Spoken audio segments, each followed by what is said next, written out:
starting in 3, 2, 1. We negate the result. Right to work law is employees are entitled to work in unionized workplaces without actually joining a union or paying regular union dues. When judging the round today, you should look at right to work laws and their positive impact on society, and starting with one to present the harms of unions. Strike 9 reports, or contingent 1 is unions are bad for the economy. Strike 9 reports how unions function as labor cartels. A labor cartel restricts the number of workers in a company or industry to drive up the remaining workers' wages. Companies pass on those higher wages to consumers through higher prices, and often they also earn lower profits as a result of those higher prices. Economic research finds that unions hurt their members and hurt consumers generally, especially they hurt workers who are denied job opportunities. The average union member earns more than the average non-union worker. However, few workers who join a union today get a pay raise. The economy has become more competitive over the past generation. Companies have less power to pass price increases on to consumers without going out of business. Consequently, unions do not negotiate higher wages for many newly organized workers. These days, unions win higher wages for employees only at companies with competitive advantages that allow them to pay higher wages, such as successful research and development projects or capital investments.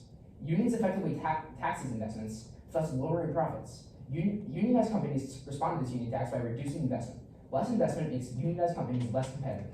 This, along with the fact that unions function as labor cartels, seek to reduce job opportunities, causes unionized companies to lose jobs. Economists consistently find that unions decrease the number of jobs available in the economy. The vast majority of manufacturing jobs lost over the past 3 decades have been among union members. Non-union manufacturing employment has risen because the companies do not want to pay the union wages and have to charge their consumers more. Research also shows that widespread unionization delays recovery from economic downturns. Some unions win higher wages for their members, though many do not. But with these higher wages, unions bring less investment, fewer jobs, higher prices, and smaller 401k plans for everyone else. On balance, labor cartels harm the economy, and enacting policies designed to force workers into unions will only prolong the recession. Contention 2 is union corruption. Union facts finds that unions discriminate and take away from the freedoms of their members. They claim that unions have committed all of the following grievances: acts of force or violence on the picket line or in connection with the strike, threats to do bodily injury to non-striking employees, threats to employees that they will lose their jobs unless they support the union's activities, statement to employees who oppose the union that the employees will lose their jobs if the union wins a majority in the plant, fining employees for crossing a picket line after they resign from the union, fining or expelling members for filing unfair labor practice charges with the board or for participating in an investigation conducted by the board, rejecting an application for referral to a job in a unit represented by the union based on the applicant's race or union activities, causing an employer to discharge employees because they made speeches against a contract proposed by the union, making a contract that requires the employer to hire only members of the union or employees satisfactory to the union, causing an employer to reduce employee seniority because they engaged in anti-union acts, refusing referral or giving preference on the basis of race or union activities, and making job referrals to units represented by the union, and seeking the discharge of an employee under a union security agreement for failure to pay a fine levied by the union. States with right to work laws score much better on numerous economic factors than states that force workers into unions. Over twice as much job growth, over 9% growth in manufacturing employment since 2011 compared to negative growth in forced unionization to states. Workers have higher level of disposable income. Fewer workers on welfare. The evidence is clear that the right to work leads to better outcomes for workers and businesses alike, with more prosperity and growth benefiting all of society. An unfair labor practice occurs when a union or employer violates Section 8 of the National Labor Relations Act. Union members commonly file ULPs against their union because the union failed to fairly represent its members. Employees also file ULPs against union leaders for intimidation, coercion, violence, and many other labor law violations. The National Labor Relations Board annual report for fiscal year 2010 included the number of unfair labor practices alleged against employers and unions. Once again, union officials faced a disproportionately high number of allegations of wrongdoing when compared to employers. The worst part, the vast majority of allegations said that members were the ones hurt by the union officials that were supposed to protect them. For these reasons, we proudly negate.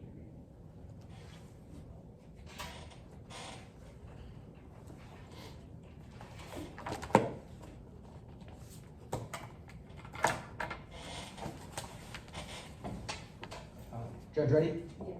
Yeah. Ready? Yep. Zach and I affirm the resolution. Our first contention is health. In the status quo, right-to-work laws in the United States are inhibiting the power of unions. As Gould and Kimball 15 explained, the biggest difference between workers in right-to-work states and non-right-to-work states is the fact that workers in non-right-to-work states are more than twice as likely, 2.4 times, to be in a union or protected by a union contract. Moreover, Constitution 21 provides right-to-work laws basically interfere with the ability of unions to collect dues from workers who enjoy union protections. Trickle-down politicians. The 28 states have passed these laws as a way to save workers money, but really they starve unions of funds, power, and bargaining capability. The very same unions who have successfully gotten the workers better pay, adequate breaks, and safe hours. This is significant because unions provide a number of benefits to workers. Walters in Mitchell 03 proves this, writing that unions have a substantial impact on the compensation and work lives of both unionized and non-unionized workers. Additionally, the U.S. Bureau of Labor themselves explain that union workers are more likely than non-union workers to have health care benefits, and further state that 84% of union workers and 54% of non-union workers participated in an employer-sponsored health care plan.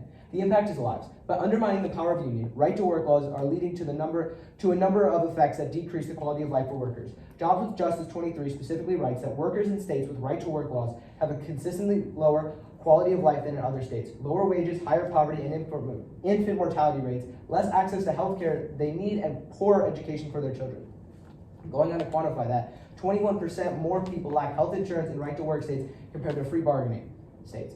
In addition, Murphy 21 finds that in non-right-to-work states, workers are more likely to receive employer-provided health insurance and pensions. If benefit coverage in non-right-to-work states were lowered to the levels with these laws, 2 million fewer workers would receive health insurance, and 3.8 million fewer workers would receive pensions nationwide.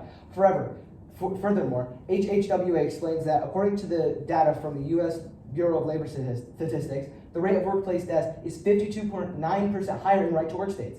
These impacts are significant because a lack of healthcare access and workplace injuries are leading to millions of deaths annually. AFL-CIO 22 quantifies that workplace hazards kill and disable approximately 125,000 workers each year. CSIR 09 further quantifies that uninsured working age Americans have 40% higher death risk than privately insured counterparts, and that 45,000 annual deaths are associated with lack of health insurance. Our second contention is income inequality. As previously stated, right-to-work laws are hurting the power of unions in the U.S., and this is increasingly important to consider when you keep in mind that unions help to reduce income inequality in the U.S. As stated by Green 19, unions are no longer growing and wage inequality isn't improving between the highest and lowest earners. The diminishment of unions has played a key role in widening that gap because it has led to the erosion of collective bargaining and lobbying powers. Moreover, the EPI 21 writes that deunionization depressed the wage of middle wage earners but had little impact on high wage earners and therefore greatly increased wage inequality between these two groups. For instance, deunionization explains a third of the growth of the wage gap between high and middle wage earners over the 1979 to 2017 period. The impact is once again lives. Van Helven 20 explains that right to work may provide the opportunity for employers to more aggressively pursue their interests against those workers, resulting in ordinary workers having less bargaining leverage to raise wages, thus resulting in higher income inequality. Subsequently, by resulting in more income inequality, right to work laws are hurting citizens all throughout America. According to Johnson 22, income inequality is a problem because it puts power in the hands of the rich, resulting in little to no social or economic mobility for large portions of the population. It can result in a higher cost for living for many, increased hardship, rises in crime, mental illness, and social unrest. On top of this, Scanlon 14 explains that economic inequality can undermine the fairness of political institutions if those who hold political offices must depend on large contributions for their campaigns. They will be more responsive to the interest demands of wealthy contributors, and those who are not rich will not be fairly represented. In summary, right-to-work laws in the U.S. are leading to a number of consequences such as lack of healthcare access, an increase in workplace injuries, an increase in income inequality, increases in illness and crimes, a dramatic increase in the quality of life in America, and subsequently millions of deaths. A vote for AF is to reduce poverty, increase healthcare coverage, and save lives. Right to work is wrong for us.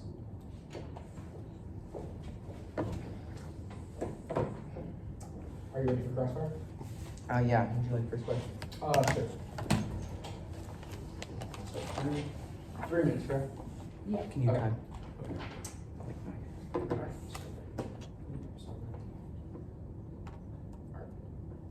So, can you explain to me why do you think the minimal wage increases provided by unions are really worth the increased prices that consumers all across the nation will have to pay as a result of the higher wages, or slightly higher wages?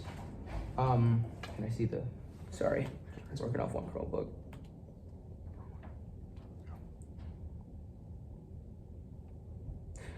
So to answer your question, the benefits of higher wages from unions help to cover the cost of the inflation that you're talking about, which also, they're not just coming from unionized workers, they're coming from other sources as well. And unions help to combat this by raising the wages for workers. But when these wages rise, not everyone in the US is going to be part of a union, right? Yes, because so those people are still suffering as a result of the union. Those who are because in they're right to having to work pay higher states, who are paid less, are then suffering because they're not protected by unions and making even more though money. it's a right to work state, not everyone is going to be in a union and going to be benefiting from the higher wages, which again are only minimal. So why is that minimal wage increase worth a substantial price increase? Because for the people who are in unions, they But not make everyone's enough in money to cover it. Because right to work states limit the power of unions and people don't join unions, which makes them ineffective and means that people in right to work states make less money and they can't cover the cost of inflation. But if no one joins the unions, then why will the prices be going up? If no one joins the unions, employees do not have a sufficient collective bargaining power, and then when inflation does come anyway, whether it be from increasing their wages or from the war in Ukraine and grain prices, it doesn't.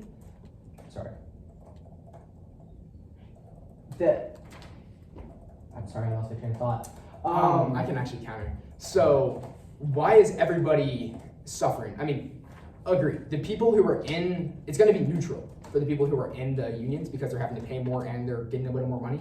But for everyone else, the rest of the population who's not in the union, why are they're overall suffering? So there's a larger amount of people who are that's when we come into union benefits like healthcare. Healthcare is a major expense to Americans all across the country. Where people who are in unions and have those healthcare benefits don't have to pay as much for healthcare, which then saves them money. So then it ends up giving them a net positive because of the benefits that they have.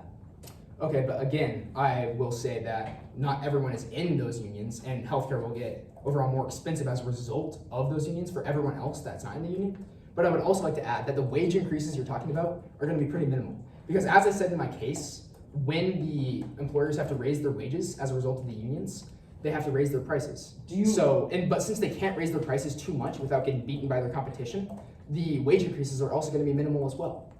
So explain that. Okay, so firstly, do you have a card that says unionized healthcare makes healthcare more expensive for everyone? I do not have a card, but it's basic logic. Because when employers have to increase their prices, obviously they're going to have, when employers have to increase their wages for their workers, they're going to have to increase their prices as well. Right. So healthcare. Yes, now it's our time. Yep.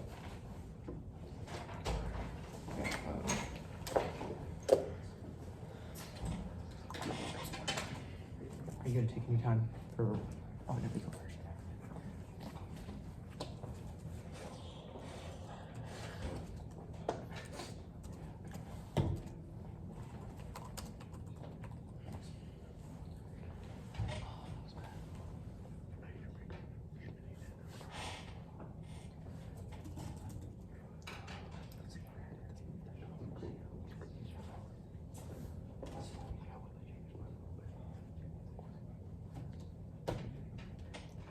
Okay, can we use a minute of pen, please?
Okay, so unions.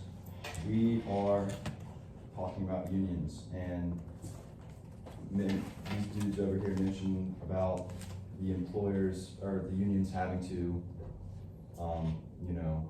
raise the wages. However, the companies would have to, as a response of that, raise the prices to combat the unions. And because of that, that obviously harms the employers because they can't raise their prices forever because they do, like there's competitors and they're gonna lose revenue and business. And obviously you guys talk about the benefits of being in a union, and not everyone is in a union. So when you talk about healthcare benefits for people that are in the union, there are a lot of workers that are not in a union. And it very much hurts them that it hurts the people that are not in the union for the healthcare benefits. So to say that it helps healthcare in the union, yes, but for all the workers in the right to work states outside of the union, it hurts them because it makes healthcare harder to come by. And you guys mentioned something about the union being, the reason why it's not effective is because not enough people are in the union. However, the union's presence is what is indicative of the problem because of the healthcare, or like when you mentioned about healthcare and how that affects the people outside the unions, you mentioned that and wage raises are not sufficient to combat the union.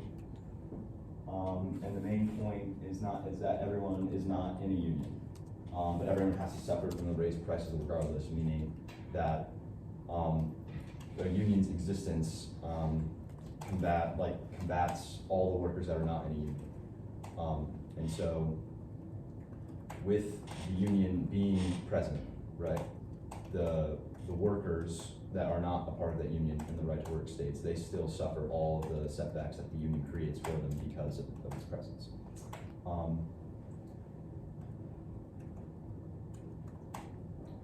Our opponents have argued that unions provide numerous benefits to the workers they support. However, even though the outcome for workers in the union will be overall.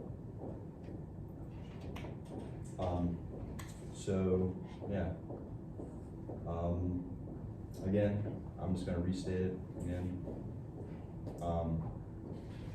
Healthcare, yes, that definitely benefits for people that are in the union. However, the overall effect in the bigger picture is negative for all the people that are outside the union. So, and for the wage increases, it doesn't help the employer at all because they're actively fighting all their competitors. And when they have to raise the prices to combat the wages of the unions and all the problems they create with that, it affects the way, it affects the overall outcome because if prices are too high, people can't buy a product, and that overall affects the economy. So.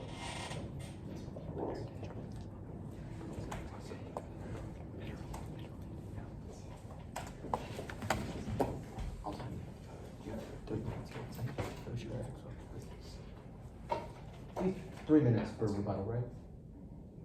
It's actually 4 minutes. 4 minutes, okay, correct. Even better. Clemens, are you ready? I think Judge, are you ready? Yeah. Okay, I want to start off by saying that my opponent's case is diametrically incorrect. Several of their points are factually wrong. One of their major points is that unions are actually bad for wages, but this is not true, as collective bargaining increases wages.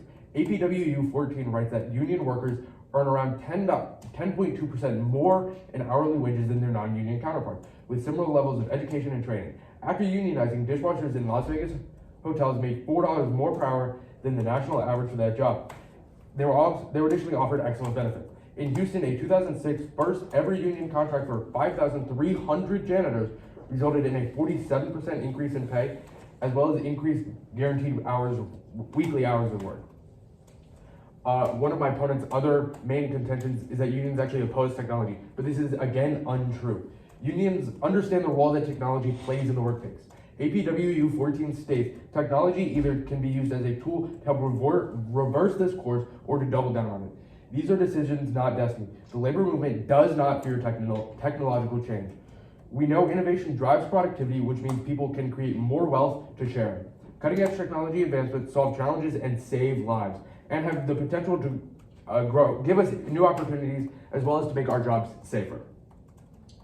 Another one of our opponents' contentions is economic growth. However, unions actually increase economic growth. Unions increase worker productivity, in fact. Onguo's 10 explains a study on the effects of union density, which is defined as union employees as percentage of the total number of employees, published last week, found that tax subsidies in Norwegian unions led to a substantial increase in firm productivity and wages, as well as increases that grew even larger the more productive a firm was or the more bargaining power a union had. One of my opponents, another one of their major contentions was that unions actually decrease profit. But as Stanley 21 states, let's say you're able to attract more workers and have higher wages for all of your workers. This incentivizes an increased output that is high enough to reduce your cost per unit. With a lower cost per unit, you are actually making more profit. Another one of my opponent's key contentions is that right to work creates more jobs. But this is factually incorrect, as right to work does not create more jobs.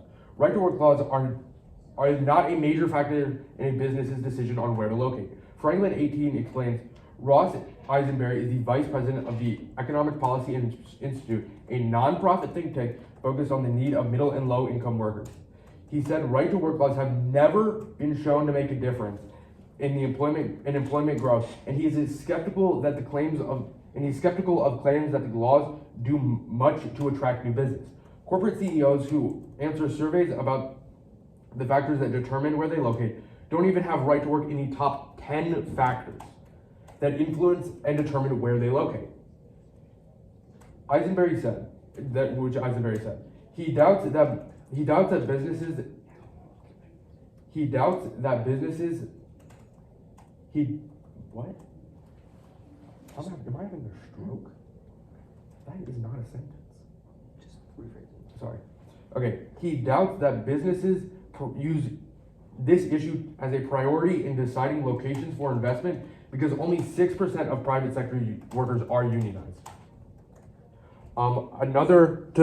Return back to the case of higher expenses for goods.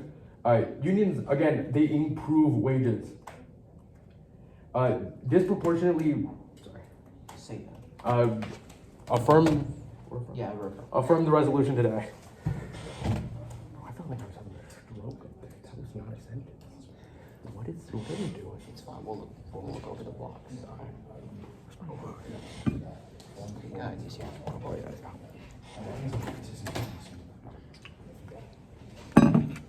Ready for crossfire? Oh yeah, let's do it. All right. 3 minutes? Take a look at my notes. Shit.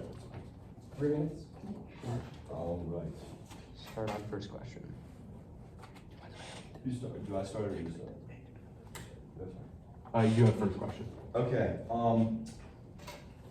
My first question is going to be, I don't know where you're getting from our case where we mentioned like company locations, because we just did not mention that. In your case, you mentioned that right to work creates jobs, and jobs are created by where companies are located. If you don't have a company in a location, no one I can think work a there. company's presence is what creates jobs, not necessarily. Yeah, so if companies, where they put their company right to work has no effect on that, then right to work does not have an effect on creating more jobs. But we didn't mention the company's location, so I don't know necessarily. You just said that company's location is what determines where there are jobs, I did not correct? just say that. Okay, do companies' locations determine where there are jobs? The company's presence is what determines. So a company's presence can also be described as a company's location, correct? I mean, it doesn't matter where the company is, so if that's what you're saying, Okay, we both agree that a company's presence creates jobs. correct. So if a company's not present, then it is not in the location, correct? But location, like, I feel like we're using location in a way that's. I'm using location to mean where there is either a physical, like, building that people work at, or some other arm that people engage with the community, whether that be, you know, delivery or so be it. So how do unions affect that? I didn't say unions affected that. I Well, just said didn't right mention to work locations does either, not. So I'm pulling the same card, but anyway. It's my question, actually. Oh, sorry. I had a question in your actual case. You talked a lot about a lot of the things unions have done poorly. Do you have a card for that? I didn't hear you mention one, and I don't know if I just misheard. Do you mind providing that card? That's gonna be. Sorry, we're just pulling up the. That's fine. It's this whole picture. So what right now? Yeah. Yeah, so it's actually from Union Facts. Union facts. Union Yeah, facts. and Okay. it states all those. Is there a date on that? Sorry. Yeah. I can find one if you want. There's Not not so- a date. You don't have to find one now. Okay, was that your, I assume that was your question? Yeah, that was my question. Another thing is we never said unions negatively affect wages. I don't know where you're getting that from. We said they raise prices as a result of minimally increased raises, and the masses are suffering from the result of the price, of the benefit of the few who are parts of unions, meaning like the unions are the ones that like hurt, like the masses that are not unions. Based on So the how do unions harm non-union? Like if I'm in a unionized workplace, how does Well, another it affects the workplace get harmed? economy, like directly, because you mentioned unions raising wages, right? And how they, That's tough. oh, time? Yeah. Might be. Are you taking prep time? Oh, you good, man? Yeah. You taking prep time? I'm okay. Okay, how long is this? Oh wait. Yes, 3 minutes. 4:42. 3 minutes. Or 4:42. Alright. Starting now. Judge, our opponents have made the argument that units will provide numerous benefits to the workers they support and employ. However, even though the outcome for those minimum amount of workers in the US, because not most workers in the US will not be part of a union, right? But only the workers who are in the unions will be receiving the benefits that our opponents are discussing. But the people who are not in the unions will still suffer from the raised prices that result from these higher wage increases and benefits proposed by the unions. When the wages are increased at a company, the company is going to have to raise its prices to accommodate for those wage increases because it has to get that money from somewhere. And that will result in, obviously, consumers from all around the country, not just the consumers who are receiving the benefits from the union, but consumers all around the country needing to pay that substantial amount of extra money on each product they purchase because prices will be going up. Now, these price increases will ultimately be relatively neutral for the people in the unions because the minimal amount of wage increases they receive from their employers will be, will sort of cancel out the price increases, so they won't really be benefiting much from these wage increases since they'll still have to pay more. But the rest of the masses in the entire United States will have to be suffering from this inflation and increase in prices. These increased prices will go on to escalate. And in the future, we will see heavily sped up inflation in the US. This inflation increase could go on to produce a reduced value of the US dollar, which would be catastrophic. We would see an increased level of poverty. We would see a soar in prices, as I before mentioned. We would see a substantial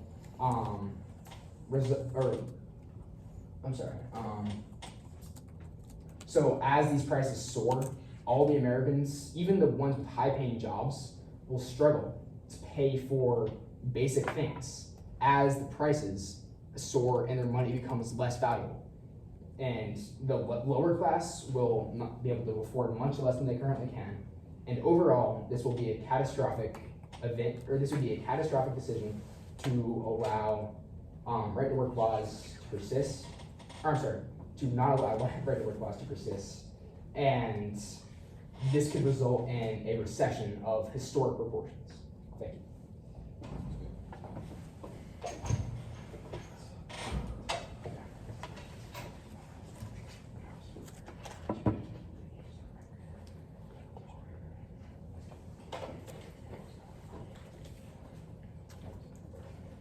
Judge, ready? Opponents ready? Yes. You all ready? Yeah. Okay. So, our opponent focuses a lot on what happens to workers and all people outside of unions, and that's a fair question. But I would like to pose one, which is, if more people were in unions, would this be a problem? And the answer to that is no. And what stops you from being in unions? Right to work laws. As we stated previously, workers in right to work states are drastically less unionized than those in non-right to work states. Now, our opponent also goes on to say is that companies must increase their prices in order to stay fiscally solvent. To that I say companies make billions of dollars of profits and pay their workers minimum wage. McDonald's last year brought in a net profit of almost $2 billion. Sorry, that was just in September of 22 for the third fiscal quarter. Brought in $2 billion. And our opponents are saying that if they paid their workers more, they would be making less money and they would have to raise their prices. This isn't true. As I've stated, they have enough money that they can increase the quality of life of their workers. They can afford to provide health care. They can afford to raise their wages so that they have a better quality of living and a better chance of staying alive. Because as I've said, people without health insurance are more likely to die. Now, our opponent uses logic a lot. They use logic, which is great. But in public forum debate, we need to have cards to back everything up. They've even stated before that it's just logic. We cannot use just logic. Everything we say has to be backed up by a card, by a fact. And when we asked them what their sources were, they said union facts. So we looked up union facts, and they are heavily critical of unions and a right organization. This is not a reliable source. And so when they either use logic or they use sources that are not objective. Now, how much time do I have left? Okay, cool. Moving on to weighing. So, firstly, magnitude. Healthcare affects us. Yes, magnitude. Having healthcare versus versus in our opponent's world, paying in their world, right? We would pay less money for certain things because, well, according to their logic, companies have to raise their prices in order to pay their workers a reasonable wage and give them health care. But having health care and not having to pay out-of-pocket medical expenses heavily outweighs us on magnitude because of how much it affects. Having to pay for a surgery out-of-pocket is incredibly more detrimental to your money than having to pay a little bit more for Arizona iced tea. Not sure why that's the example I used, but I'm going with it. And then even if they do raise their prices, if they're in a union, they should be making more, and that this counteracts it. But even though they don't need to raise their prices in the first place because they're already making so much money, therefore we urge you to affirm the resolution.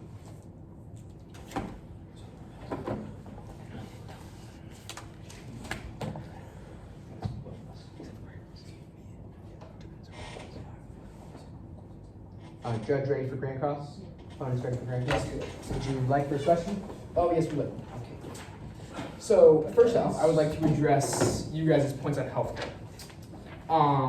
So, you guys are saying that unions will pay for the union's healthcare, which is true. But as I said before, they are also increasing prices for everyone all over the nation, right? And so, that means that the rest of the nation is going to have less money to pay for their own healthcare because people who save money on general products will have more savings to pay for that healthcare. Do you think that in your own words, small increase in wages would lead to such a substantial increase in prices that even the non-union workers would struggle to pay for their medical expenses when they could join a workplace that may be unionized and have employee-provided healthcare? See, unions typically reflect blue-collar workplaces. Yeah. People who are outside of those workplaces don't really have any opportunities to be in unions. People who aren't in blue-collar workers are usually protected by an employee health insurance plan that unions didn't have to fight for. So they don't need the union protections that blue-collar workers need in order to live their lives. But not every company has them. Okay, not every company has them, but I feel like it is safe to say that such a large number, maybe not a majority, but definitely a plurality, do have them. So the few companies that don't provide them would be more incentivized to provide them if they wanted to continue to attract good Wait, I workers. just want to make sure I'm hearing you right. Are you saying inflation, the inflation that comes with, you know, the unions raising wages, right? You claim they raise wages. You know, like you said, you used companies that have immense amount of money, but like, what about companies that aren't as successful as McDonald's that have to raise their prices too? I mean, money just doesn't. So which you have to companies pay that for it. aren't already unionized, and so which companies that aren't unionized right now don't make a ton of money? Well, Like it's just they don't have large-scale money companies set that aside. pay You their don't workers understand the okay, self-fulfilling $7.50 an hour. prices. So when companies lower their profits, wouldn't inflation increase and overall wages would go down for the rest of the No, population? because if you are paying your employees more, then they obviously have more to spend in the general market, which you've stated. Which But- which then boosts but the economy. boosts the There's result. no So reason they they're have making to more raise and prices. spending more. There's no reason they this have won't to raise benefit them in prices, any though. way, and They everyone can else take will a small negatively hit to their will be profit, negatively affected. and If they they're could making more and there's an inflation, right? There's no gain because Yeah, they're they're paying making more But and we're spending saying more. They're that making the- more and spending more. So that then the how are they inflation- benefiting? How are they benefiting? They're spending more on things that they can afford, like getting things that improve their quality of life. Yes, but they would be they Like would they're be making spending, less they're not and paying spending more less. money It doesn't on matter. the stuff that they're But then the buying. rest You're of the saying U.S. that they're gonna population make is going to less. be paying more without that wage Okay, increase. you're saying that right to work means you will pay less because you make less, and that keeps, you know, costs down, but it keeps wages down. Is that not the same? Are you The same not as what? saying that you're saying that an increase in wages leads to an increase in profit, which is a net neutral, or leads to an increase in prices? That's a net. Yes, that is net neutral. neutral. But it's So a then net how is what you're negative. suggesting But it's a not net negative for everybody else. Right to work decreases you. Not But that is Everyone's only everybody because of knows right that. to work laws that then Exactly. Not hurt everyone is everyone in the else. For everyone else that's not in the We're union. not all. Oh, we're we're not- over time. Yeah, we're way We're over over time? time. Okay. Oh shoot. Thank you. Sorry about that, boys. No, okay. Alright, Write your final. Yes. Alright, Can you use writing partner? Or do you? you can use a little bit. Yeah, Okay, this is our last this is time to do it. How much prep time are you all gonna use? Just finish up? Yeah, we're we'll just use gonna the use the remainder. last minuto of prep time.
Yeah, good.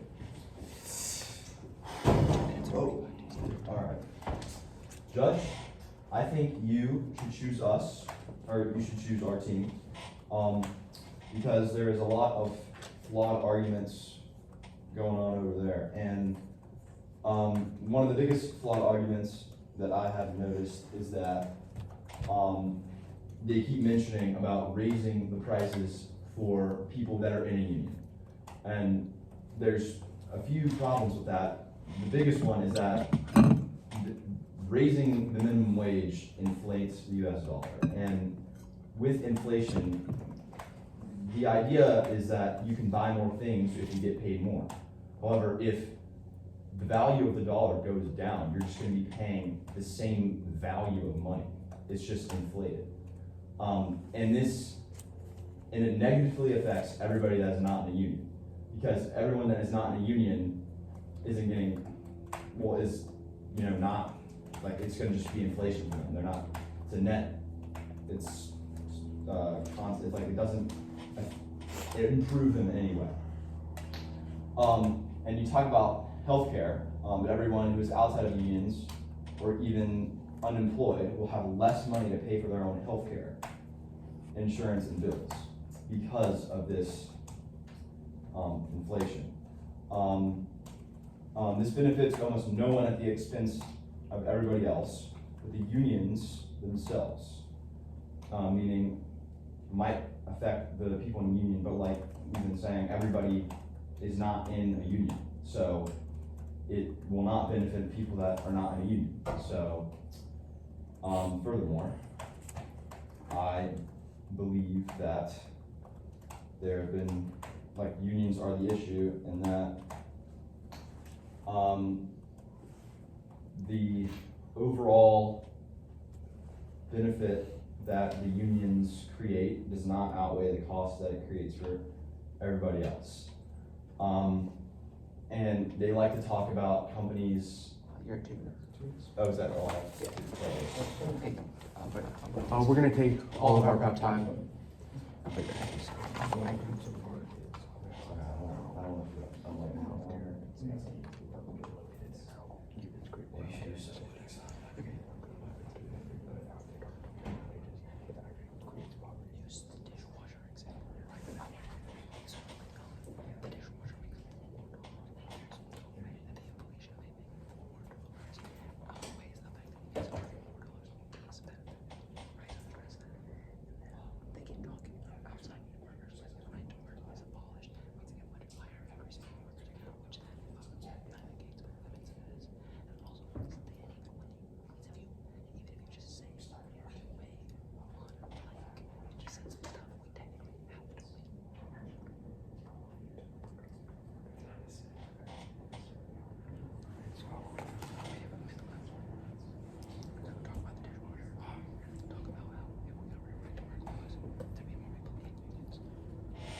Have you guys had a timer going on the prep? Yeah, we have 19 seconds Okay. left.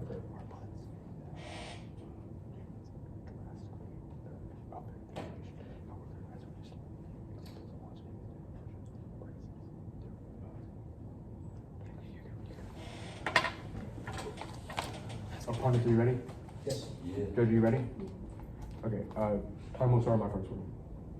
I'm going to start this by saying that, as we previously mentioned, healthcare is an integral factor in our argument. Our opponents never really debunked that unions create more healthcare. As we've stated, union healthcare leads to more, health, obviously, but additionally, union workplaces are safer. Our opponents, one of their main arguments was lower wages, meaning lower costs. However, as we provided in our example with the Las Vegas dishwashers, they saw a $4 increase in their hourly wage, and there is no reasonable way to assume that the Las Vegas prices increased by that much. That was pure gains for the workers. Additionally, our opponent talks Additionally, I'm going to move on to way. We outweigh them in magnitude and scope. First, magnitude. Magnitude is how many people are affected. As we've already stated, unions drastically save lives, increase wages, and reduce harm in the workplace. That saves millions of people large amounts of money as well as their lives. We additionally outweigh them on scope. Scope is defined as where it's affected. Unions, if right to work is abolished, unions will spread throughout the United States. This is a very large country with a large amount of people, and we can set the example for the rest of the world. In summary, we outweigh them on multiple factors. They never properly debunked our core arguments, and many of their arguments are inherently flawed. Right to work is wrong for us. Affirm the resolution today.